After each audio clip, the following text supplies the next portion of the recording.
As Mumbai sputters and stalls in heavy rains, we look at the phenomenon of urban flooding that experts say is becoming increasingly devastating. It was a man-made disaster, says the CAG report on the Chennai 2015 floods that claimed 347 lives. The report holds the government responsible for the catastrophe. And not all heroes wear capes. Some wear scuba. We look at the incredible efforts of rescue divers and the elite Thai Navy SEALs in bringing back the teen football team. It's Wednesday, July 11th.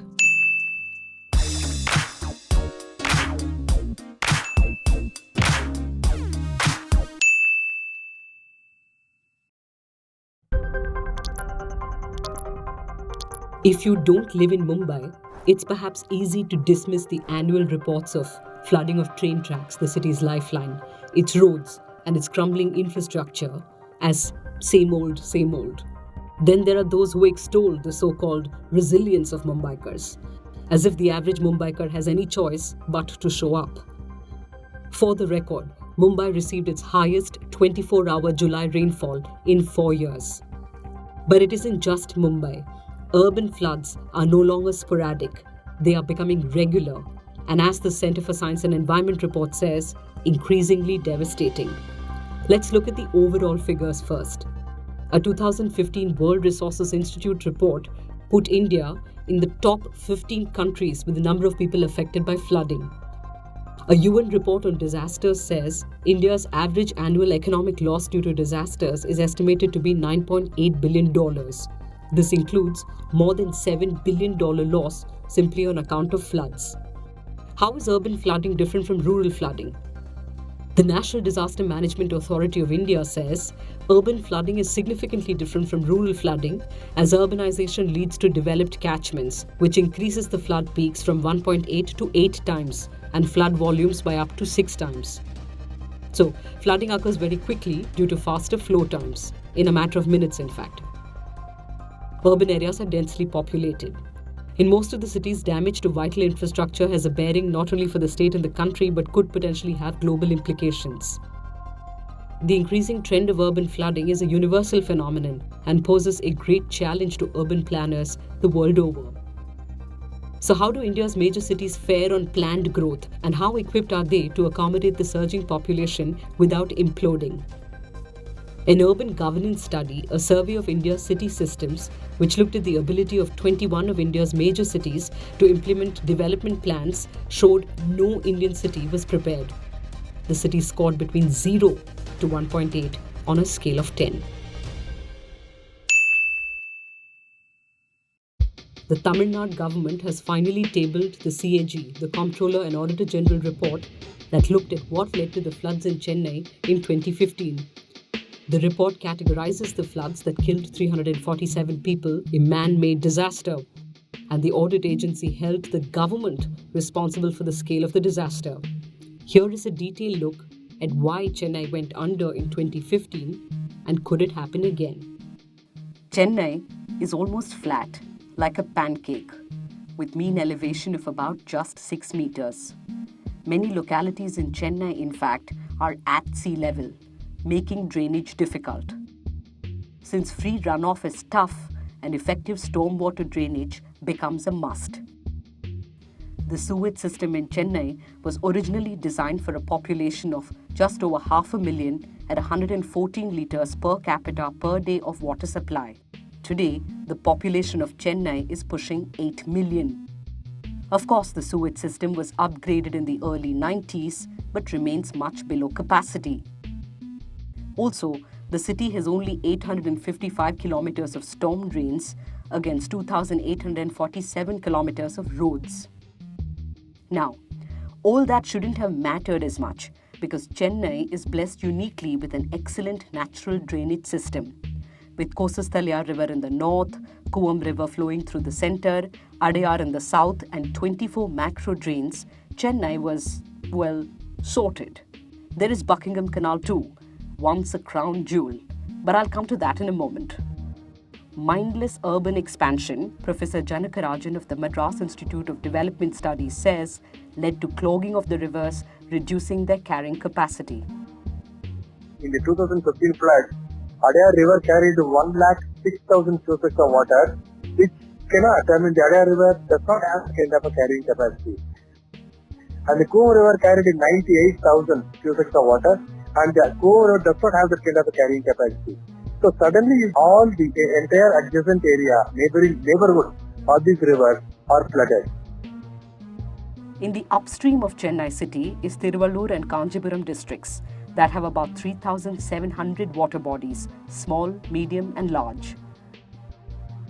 Most of these are shallow and their catchment areas and surplus channels have all been encroached upon by real estate development. So, the water from rainfall in these two districts upstream comes to Chennai city and the city gets flooded. Let's look at Buckingham Canal, wistfully referred to by some as the Venice of Madras.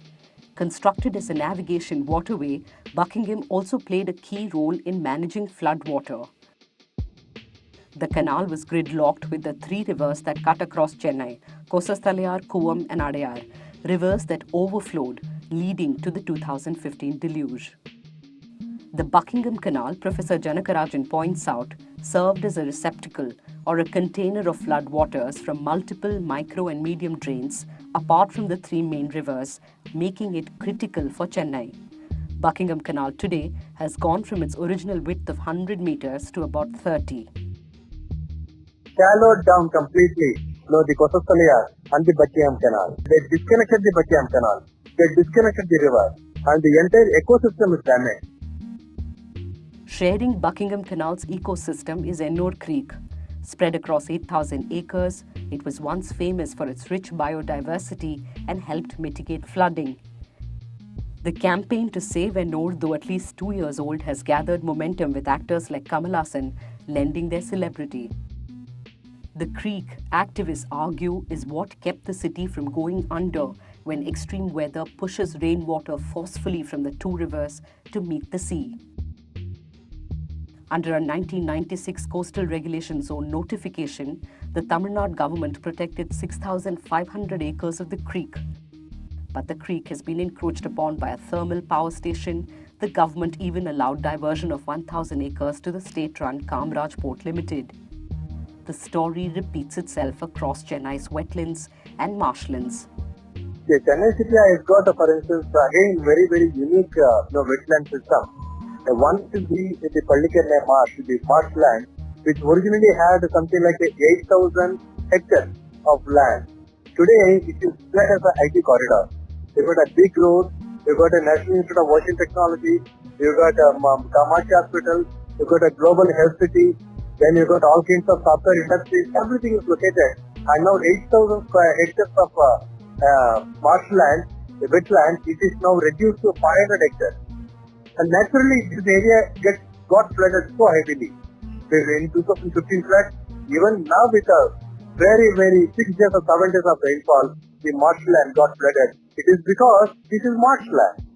And you never respected your wetland system, ecosystem, and that is why we suffer. These before and after maps of 6 lakes and tanks in Chennai tell the story as starkly as can be. If not, this evocative protest song hopes to get you and through you, the government to care.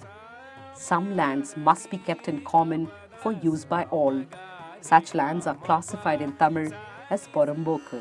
பொறம்போக்கு உனக்கு இல்ல பொறம்போக்கு எனக்கு இல்ல பொறம்போக்கு ஊருக்கு பொறம்போக்கு பூமிக்கு. It's been an incredible 18 days for the Wild Boars, the teen football team who went missing on the 23rd of June in the Tham Luang cave of Thailand. A 10-day multinational search finally revealed the boys, starved, weary but in good spirit on a 2-meter high shaft on the 2nd of July. No, not today. It could take up to 5 months to rescue the 13, were the initial estimates.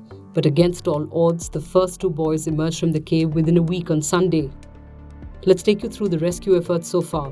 13 foreign divers and 5 Thai Navy SEALs make up the main rescue team. Divers have fixed guide ropes along the narrow, slippery passageway, which varies in height from walkable in some places to barely a foot tall in others. Though efforts to consistently pump water out of the cave have paid off, the paths are walkable now, others still need diving. The 4-kilometer journey is still fraught with difficulty. 38-year-old Saman Konan, a former Thai Navy SEAL, suffocated to death while replenishing air tanks around Monk's Junction last Friday, raising the question, how could these 10 to 16-year-olds who cannot swim navigate the path that takes even the most highly trained divers close to 6 hours one way? The boys have been given specially fitted, child-sized, full-face scuba masks, wetsuits, boots and helmets. They have to walk along an 8mm static rope flanked by 2 divers on either side and receive air from the lead Navy diver's tank. 4 boys emerged on Sunday, 4 more on Monday. The last 4 were rescued yesterday. Rescuers continued relentless efforts, pausing only 10 to 20 hours before the next stage of the rescue.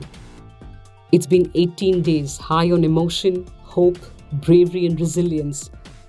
That's our cue for the day. Stay with us. We'll be back tomorrow.